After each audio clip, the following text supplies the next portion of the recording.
Well, since we're far enough along in some of these review problems, I wanted to share a little piece of advice for you from Winston Churchill. It says, if you're going through hell, keep going.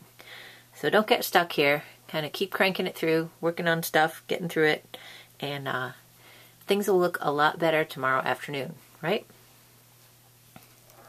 So we'll put this away. Let's try parts A and B of problem number 62. And we're told to solve for x. So when I look at this, I have log with a base of x of the number 2 is equal to negative 1/3. Well, I don't have a base here. So what this suggests to me is that I want to convert from logarithmic form, which is what I've got now, into exponential form. So I'll take that base and I'll raise it to the negative 1/3 power, and it's going to equal 2. So I'll have x to the negative 1/3 power, and it equals 2. Well, at first glance, this may not seem to have gotten me very far, but let me show you how it works for me. I want to get rid of the power on x. And right now I have negative 1/3 here. Now if I multiply negative 1/3 by negative 3, this raising a power to a power is going to multiply the two exponents together, and I'll end up with a power of 1. Now if I do this to one side of an equation, I have to do it to everything on the other side of the equation too. And so what happens here is I end up with x to the first power equals 2 to the negative 3 power. And the way that I usually handle these powers is I handle that negative first. So I'll rewrite the 2 as 1/2, and then I'll cube it. I have to cube the numerator and the denominator, so I end up with 1/8. And if you have a hard time remembering how to handle these exponents, I tend to think in terms of the order of operations, in terms of PEMDAS, parentheses, exponents, multiplication, division, addition, and subtraction. So when I'm raising a power to another power, the next thing down from my list on PEMDAS from exponents goes to multiplication and division. So the next level down is to multiply, so that's what I do with my exponents here. So let's try problem B.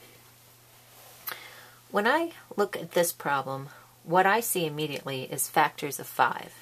So I see 5 squared here. I see 5 to the negative 1 there. And so if I substitute in what I'm actually seeing, I have 5 squared, which is then raised to the 2 minus x power. Here I have 5 to the minus 1 raised to the x power.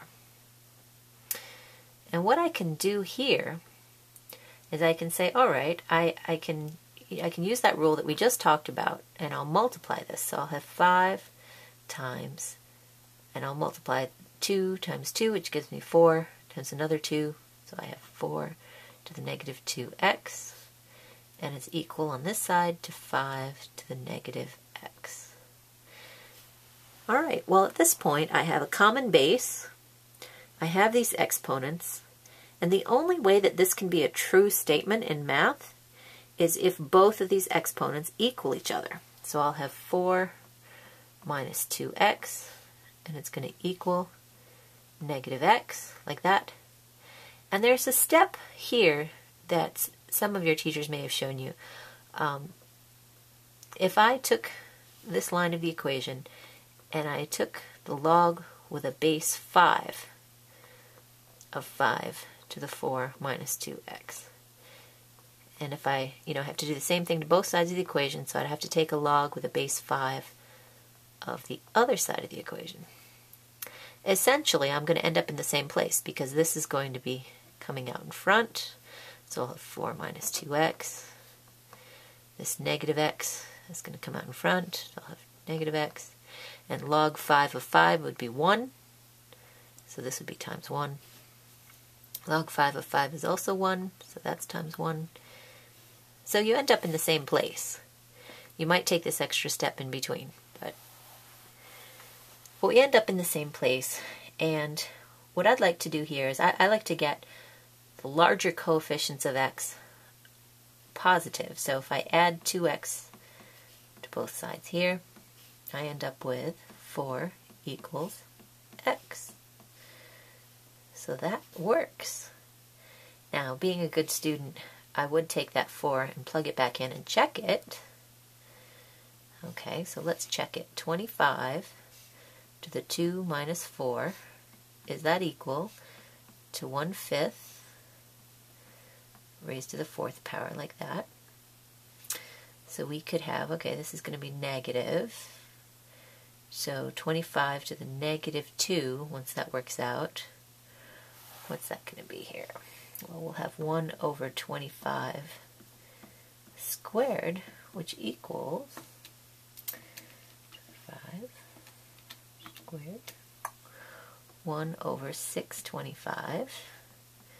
Is that equal to 1/5 to the 4th power? Well, 5 to the 4th power is 625.